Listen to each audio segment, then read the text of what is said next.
Hospital admin told me to ID LNR at the door, so I did exactly that, minus including the board chairman when I started as a security officer at Memorial Hospital. I took pride in knowing which situations needed attention and which didn't. Gal or violence in the ER, I was there, confused elderly patient wandering the halls. I'd gently guide them back. Daughters rushing to a code blue, I'd clear their path. Then Jessica arrived, paired our new director of tarcational efficiency, fresh from business school with zero healthcare experience and a 27-point plan to optimize hospital flow dynamics. Her first target, the main entrance. Studies show employee traffic creates bottlenecks for patients, she announced in a staff email. Effective immediately, Alabama L staff must use the east entrance. Security will enforce this policy without exception. The east entrance was a 10-minute walk from the parking garage, had 2 functioning elevators instead of 6, and was nowhere near the staff locker rooms. But Jessica's email emphasized that this would save patients an average of 7.2 seconds of wait time. My supervisor handed me a clipboard with employee tracking sheets. Just stand at the main doors and redirect staff. Write down anyone who argues day 1. I redirected 47 nurses coming off night shift, 12 doctors rushing to morning rounds, and 8 cafeteria workers carrying food deliveries. Day 2. A surgeon late for an emergency procedure tried to push past me. When I stopped him, he had to call another surgeon to start without him. Day 3. A nurse in tears explained she needed the shorter route because her pregnancy was causing severe back pain.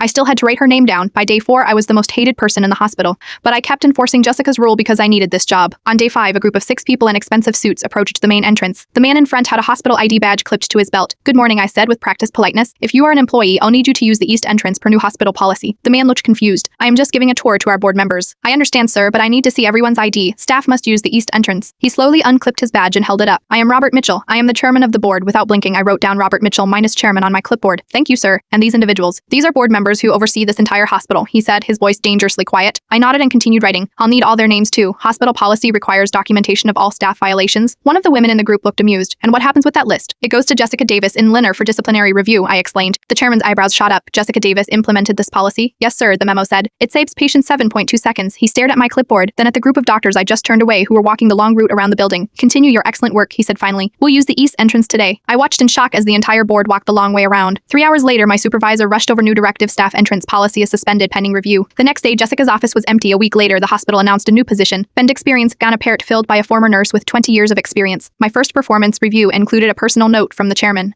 Thank you for following policy to the letter. Sometimes that's exactly what's needed to expose a bad one. Sometimes the best way to change a rule is to follow it so perfectly that even its creators can't ignore the consequences.